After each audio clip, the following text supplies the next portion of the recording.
वळूयात पुढच्या बातमीकडे। मंगेशकर कुटुंब ही लुटारूंची टोळी असल्याचा घणाघात विजय वडेट्टीवारांनी केलाय।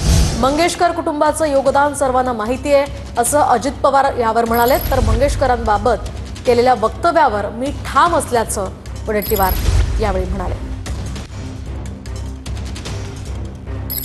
लुटारूंची टोळी येते, कोणी कधी दान केल्याचं पाहिलंय त्या मंगेशकर फॅमिलीनी? हे तर माणुसकीला कलंक असलेले कुटुंब आहे। गरिबाची लूट करून गरिबाचं शोषण करणारं जर हॉस्पिटल असेल तर एक कलंक आहे। यांच्यावर कडक कारवाई झाली पाहिजे।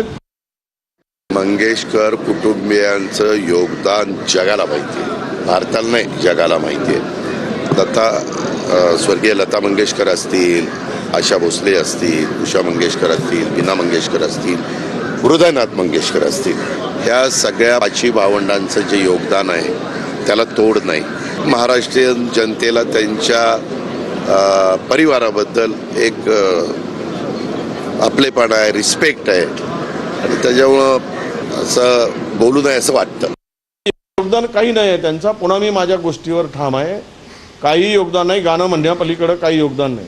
ज्याने ऑटोग्राफचे पैसे घ्यावेत सहीसाठी त्यांच्याकडून काय योगदानांची हे करायचे?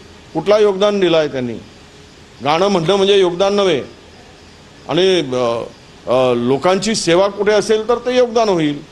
मला माहीत नाही, मी तर नाही ऐकलं कुठला योगदान माझ्या 25-30 वर्षाच्या आमदारकीच्या काळामध्ये। त्यामुळे या कुटुंबाप्रती काही प्रेम आस्था असण्याचं काही कारण नाही।